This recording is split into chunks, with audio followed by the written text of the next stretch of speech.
Olá, seja muito bem-vinda ao programa Ponto de Vista, o seu programa semanal de entrevistas, construção do conhecimento e, claro, busca do saber. O programa onde cada ponto de vista é a vista de um ponto. Com certeza você já ouviu falar daquele conhecido ditado: homem algum é uma ilha, ou seja, nascemos para nos relacionar, para entrar em comunhão com o outro. O outro, segundo Sartre, é tudo aquilo que eu não sou. Mas existem profissões em que o profissional tem que se colocar no lugar do outro. Não apenas falar com o outro, mas colocar-se no lugar dele. Exemplos: advogados e atores. E é com essa temática, falando pelo outro, que eu acolho os meus convidados deste programa. Thalita Monteiro Balan, que é advogada e atualmente cursa pós-graduação em Direito Civil e Empresarial. E Luiz Fernando Guarnieri, professor de teatro da Unipar e também ator, tem sobrenome de ator e é ator. Sejam muito bem-vindos a esse espaço que nós colocamos pontos de vistas e hoje o nosso tema, falando pelo outro. Bem-vindo você também. Esse é o programa Ponto de Vista, o programa que fala por você e por isso fala pelo outro. Thalita, você é advogada e com certeza ao atender seus clientes deve defendê-los, deve argumentar. Como é que é para você de repente ter que falar em nome de alguém? Entrar na história de alguém, é difícil você entrar na história de alguém e falar por esse alguém? Na verdade, sempre quando você vai falar por outra pessoa, você tem que tomar um pouco mais de cuidado, né? Tem que ter algumas cautelas e principalmente quando a gente vai falar em nome do outro judicialmente, né? Geralmente a gente está lidando com bens muito importantes da pessoa, seja patrimônio, seja bens pessoais, familiares. E quando você vai falar pelo outro, então você toma muito cuidado com isso. A gente tem as nossas formas, né? Tem algumas formalidades que temos que seguir, mas a gente não se coloca no lugar da pessoa, né? A gente tem a preparação durante a faculdade para você realmente aplicar o que o cliente está trazendo para você ali na nossa teoria e tentar levar da melhor maneira possível para ele ou com o menor prejuízo para o cliente. Pode acontecer casos que a história do cliente é tão dramática, trágica, que você sofre junto com ele? Não? Tem. Casos? Existem casos que a gente acaba se envolvendo, né? Principalmente em relação a casos de família, assim, casos de crimes. Você, quando é alguma coisa muito bárbara, assim, a gente acaba se envolvendo e tem advogados, às vezes, que não conseguem nem trabalhar em certos casos, porque leva muito pro lado pessoal. E ele pede afastamento do caso nas situações? Deveria. Deveria. Se não pede, deveria, né? A nossa ética é essa. A gente não pode absorver os problemas do cliente, né? A gente tem que trabalhar com os problemas do cliente. Luiz Fernando, você que é ator, me responda a pergunta que todo mundo às vezes fala. O ator é um fingidor? Sem dúvida. O teatro é a arte de imitar, né? O atuar é a arte de imitar. Então a gente vivencia uma figura, né? Seja ela já conhecida ou não. Quando um ator ele vai construir um personagem, ele vai ter que criar esse personagem, vai ter que saber como esse personagem falava, como ele se portava anteriormente a uma determinada situação que no caso aconteceria na peça. Entendeu? Fazer os devidos workshops que a gente fala, né? Que eu vou fazer um catador de lixo. Então o ator ele vai vivenciar isso, ele vai sentir o que é isso, ele vai a um lixão onde tem concentração de pessoas que fazem isso e vivencia, né? Aí ele traz para o palco ou para a TV, enfim, ou para a tela de cinema. É possível interpretar sem fazer esse workshop ou não? Sim, é possível, né? Mas assim, o ator ele caminha, segundo Stanislavski, né, entre a razão e a emoção, né? Então o ator, eu estou encenando algum papel aqui, estou no personagem, vivenciei ele, construí ele, mas eu também sou o Luiz Fernando. Tá? Se a cadeira do meu palco cair e quebrar, é o Luiz Fernando que vai sentir que caiu a cadeira, não é o personagem. Então é muito complexo isso. Ele fala pelo outro, literalmente, ele imita o outro. Uma coisa que me veio agora, você falou que você interpretando continua sendo Luiz Fernando, né? Não foge, você tem consciência de você. Um tempo atrás, acho que uns 15 dias atrás, em Curitiba, na PUC, nós bolamos um evento de homenagem ao Milton Nascimento, com as músicas dele. Ele esteve presente. E o ator que estava fazendo a encenação, depois ele comentou comigo: André, eu não lembro de nada mas ele interpretou muito bem. Acontece isso mesmo, essas amnésias assim? Acontece. Acontece. A preparação do ator chega a um ponto de intensidade tão intenso fazendo essa... Você, ator, pode falar isso. Que acaba que dominando a sensação, entendeu? A gente vê casos, por exemplo, na TV, por exemplo, um caso muito marcante, Carolina Dickman quando raspou a cabeça na novela, como simplesmente chegar lá, vou gravar, pronto, você vai rapar sua cabeça na cena e beleza, você tem que chorar. Não é simplesmente isso. O personagem ele tem que construir ela com o nome dela. Ela era uma personagem, tinha uma história de vida, então ela teve que vivenciar isso, crescer dentro desse quadro da vida dela para poder fazer aquele momento, entendeu? Para poder fazer acontecer. E assim seguir o roteiro do diretor, seguir o texto, no caso. Então é complexo, é muito interessante. Há casos em que o personagem não sai, não desencarna, parece que fica presente em você? Você carrega os personagens com você também? Não, assim, eu particularmente, como eu sempre fui estudado através de Stanislavski, e justamente, falando novamente, ele caminha entre a razão e a emoção, sempre separo muito bem, entendeu? É claro que pode acontecer de alguns atores assim terminarem o papel, seja na TV, seja no teatro, de trazer um pouco de costumes, trejeitos, bordões, trejeitos, que de tanto vivenciar faz com que a gente fique. Me fez lembrar tempos modernos, de Charlie Chaplin, né? Em movimentos repetitivos e ficou. Então, e leva isso para o dia a dia. E leva isso para o dia a dia. Pode acontecer. Comigo, particularmente, como ator, não. Então eu caminho mesmo entre a razão e a emoção. O meu momento do palco tá lá, eu vou encenar o papel. Trabalhei para esse papel anteriormente, vivenciei, construí ele, o que ele gostava, como esse personagem falava, como ele agia em determinada situação. Aí na peça eu efetivo ele, eu faço ele acontecer. Após a peça, não. Então por isso que eu falo que quando o ator ele sobe ao palco, ou enfim, de frente às câmeras para atuar numa novela, ele transcende, sem dúvida. Thalita, o Luciano falou pra gente desse caminhar entre a razão e a emoção do ator, né? Isso. Porque o ator tem que planejar, tem que pensar, tem que estudar, fazer workshop e de repente ele está mergulhado na intensidade da emoção naquele momento. Para o advogado tem isso também? Exatamente, isso que eu ia comentar, que é uma característica muito parecida das duas profissões, né?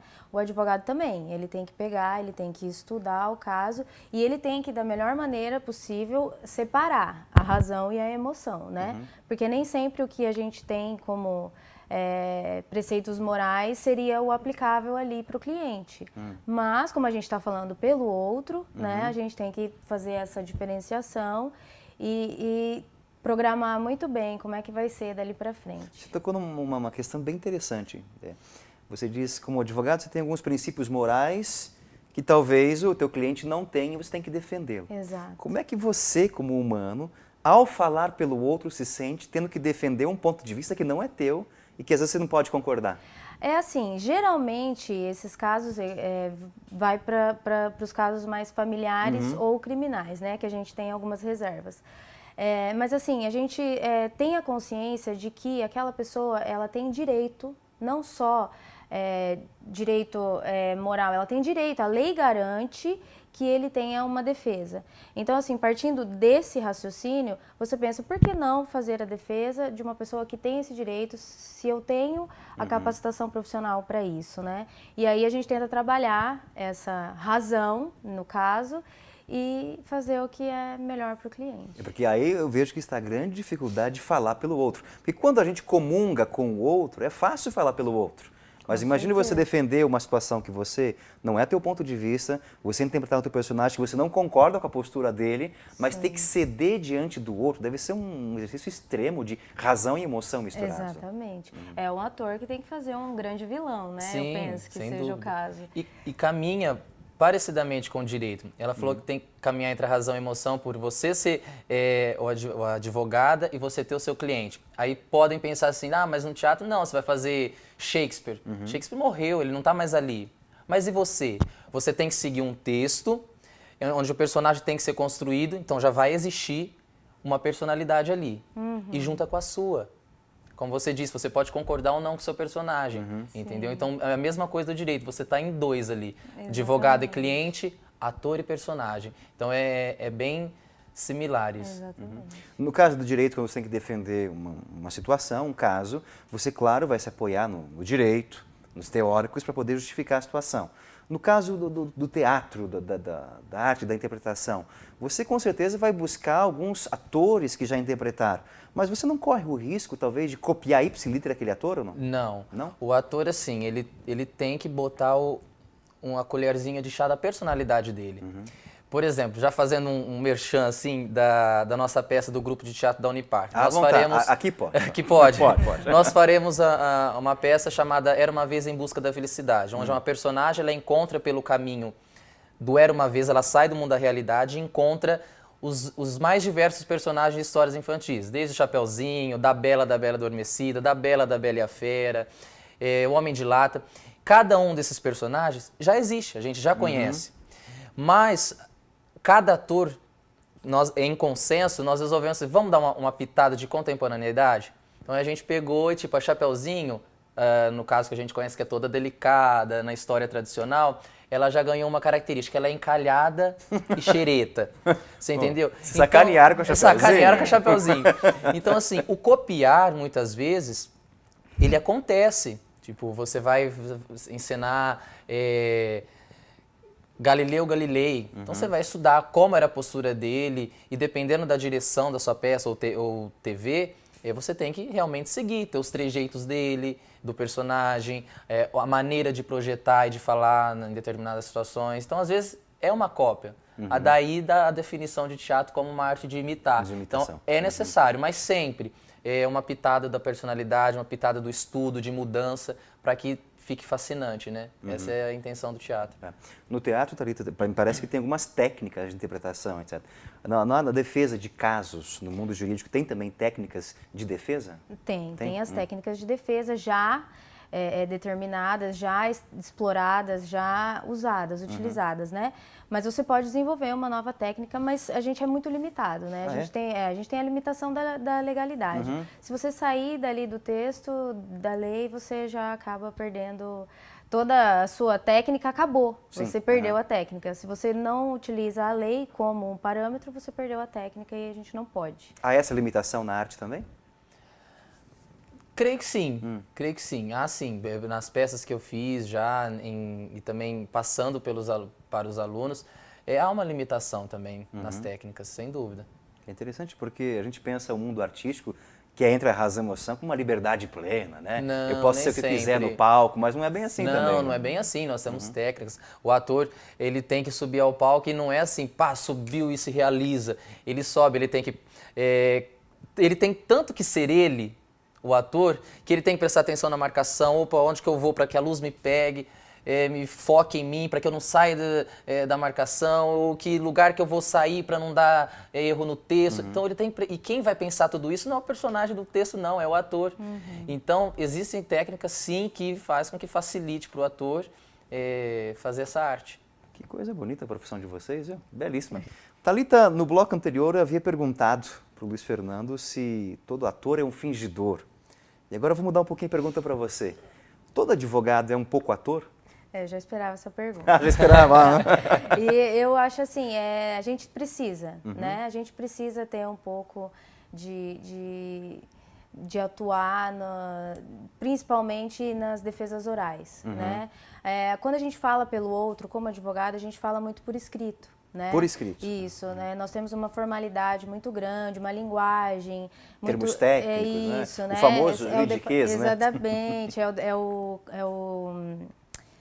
que a gente chama o vocabulário jurídico, né? Então a gente tem que seguir aquilo porque é assim que determina o código de processo, digamos assim. Como diziam os romanos, lex dura lex, sed lex, né? Exatamente. Lei dura lei, mas é a lei, né? Tem que ser assim. Então, como a gente fala muito por escrito, nem todas as vezes a gente atua, né? Às vezes a gente exagera um pouco ali na linguagem para ver se o juiz tenha esse espanto, né? Que o ator, melodrama. Exatamente, que o ator ele É consegue... possível fazer isso? De repente, usar a expressão morder o juiz pelo emocional, pelo afetivo? Sim, acredito que sim. Olha que interessante. Eu acredito que sim. É o espanto, gostei da palavra que você usou, espanto, né? A gente tem que causar uma certa, né? E aí nas defesas orais, aí sim, aí a gente tem que vestir mesmo o advogado do diabo, como dizem. Advogado do diabo? E fazer todo o teatro. Eu vejo das duas profissões que há uma palavrinha que é comum, é o convencimento. Convencimento. Né? Eu acho que Exatamente. na área do direito, como advogado, e na área da atuação, como ator, da artes cênicas, tem que ter o convencimento, entendeu? Independente se está imitando ou não, se está... Você tem que convencer. Tá falando pelo outro, tem que convencer. Nesse né? sentido, na profissão de vocês, uma pergunta agora vai dar pano para manga, né? Existe verdade ou existe o melhor convencimento? A minha verdade é a verdade do meu cliente, né? Eu como Esse é o advogada, princípio que você... esse é o meu princípio, né? E a minha verdade é a verdade do personagem, parafraseando ela. Mas, sim, a verdade sim, é verdade. Até porque no teatro, o que você tem que fazer, você tem que fazer com amor, mesmo caminhando entre a razão. Sim. Tem que fazer, então há uma verdade em tudo aquilo que você faz. Seja você fazendo uma outra pessoa ou um personagem que você acabou de criar, tem que passar a verdade.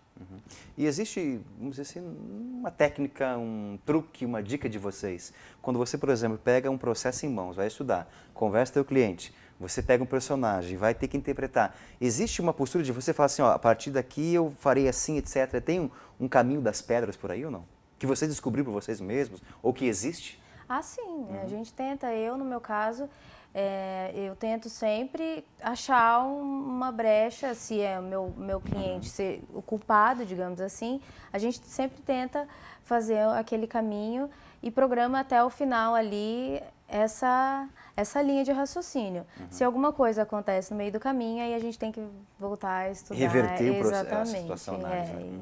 No meu caso, eu acredito que quando o ator pega o texto, no meu caso eu faço isso, primeiro eu faço essa gênese do personagem, essa criação do personagem, vivencio ele, me questiono de todas as perguntas que eu falei, o que ele faz, como ele age, como ele fala. A partir daí, mesmo sabendo, lendo o texto todo, sabendo o final da peça, eu acredito que pode sim ocorrer em algum momento uma possível mudança, entendeu? Seja da característica do próprio personagem ou seja daquilo que ele está vivendo. E aí ele tem que... Né? Porque nós, seres humanos, somos multipolares, acredito. Né? Bipolar, multipolar. Né? Bi é muito pouco, é multi. E eu acredito sim que aconteça de uma mudança, de uma possível mudança no decorrer de um espetáculo, mesmo sabendo do fim. Isso. A gente falou tanto no programa, nos dois primeiro bloco e esse bloco também, da temática falando do outro. Agora uma questão mais filosófica, existencial, né? Quem é o outro para vocês? Porque a profissão de vocês exige isso, né? Um contato com o outro, um colocar-se no lugar do outro, compreender a história do outro, a situação do outro, encarnar um outro, né? Mas quem é o outro para vocês? Eu vejo muito na prática, assim, né? Esse outro, para mim, é o caso que está me trazendo. Eu não vejo a pessoa ali, o cliente, a pessoa. Eu vejo o outro como um caso. Né? Um caso. Eu tenho aquele caso e para mim é para ele. E isso te possibilita aquele certo distanciamento para evitar aquela mescla, aquela gosma afetiva que pode atrapalhar o processo. É o grande segredo, né? É isso que a gente tem que fazer.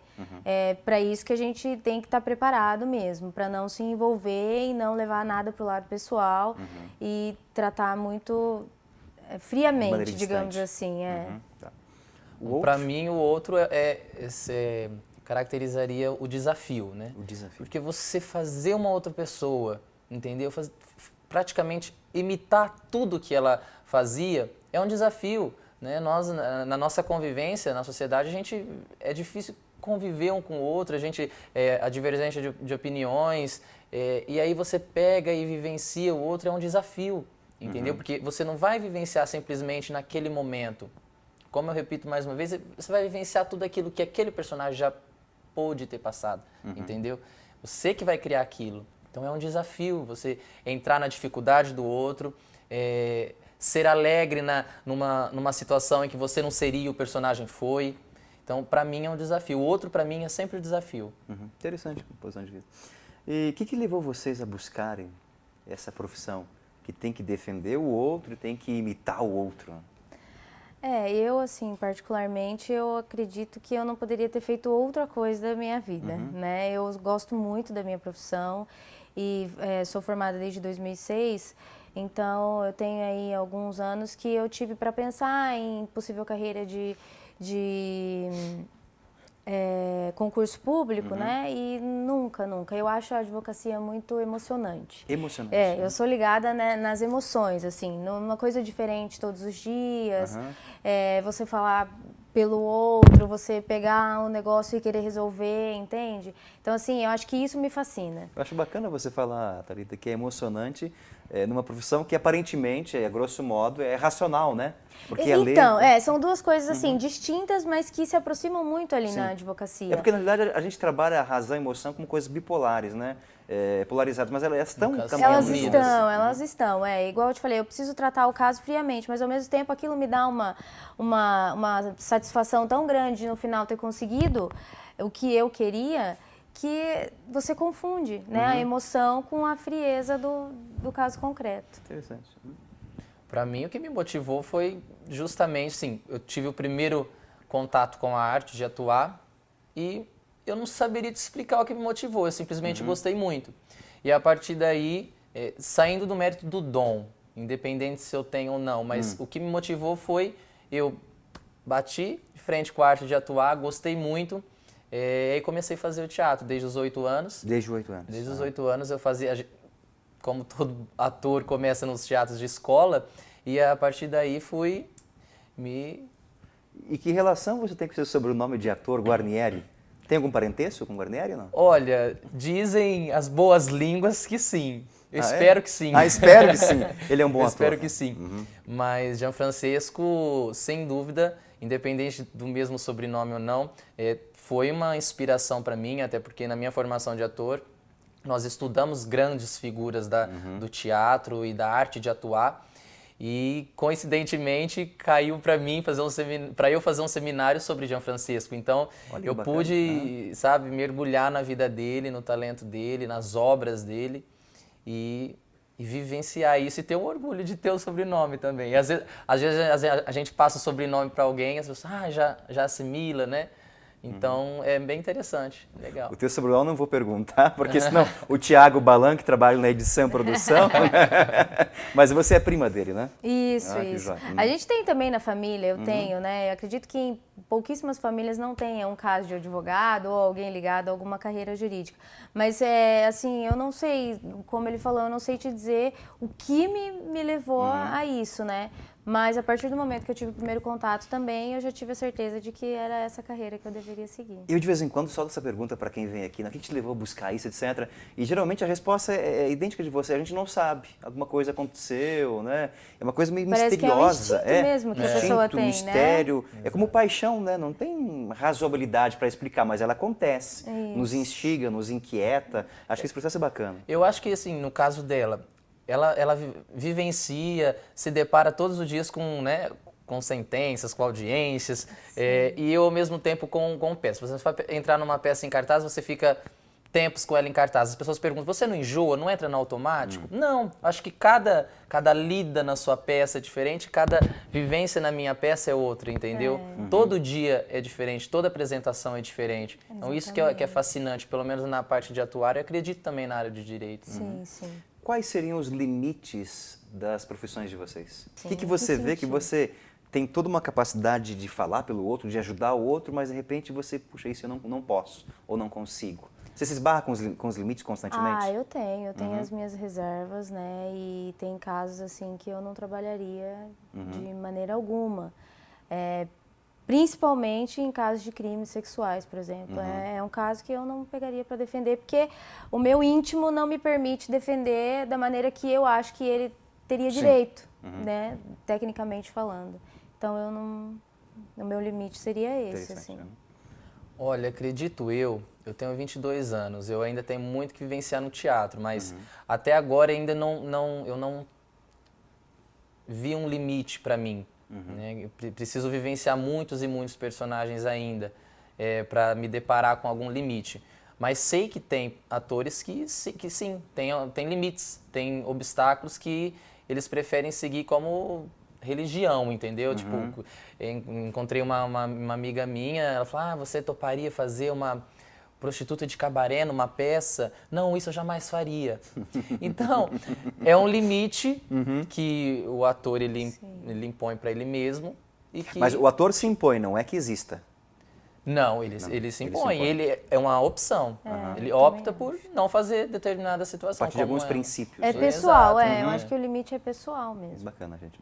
Agradeço muitíssimo a presença de vocês, foi um papo muito agradável, né? Obrigada. Eu acho que falar pelo outro é uma coisa muito bacana. Eu também, de certa maneira, partilho com vocês, porque quando eu sento aqui e bato um papo com quem vem aqui, eu me tento pôr também no lugar do outro, quem está em casa assistindo. Sim. Talvez querer fazer uma pergunta, levanta um questionamento e eu me tenho que pôr na função dele. Acho que isso é muito bacana a gente falar pelo outro também. Né? Mas obrigado pela presença, Thalita, Luiz Fernando. Eu que Sejam sempre bem-vindos aqui. Obrigada. E obrigado a você pela audiência também. Um forte abraço, até o próximo programa. Tchau, tchau.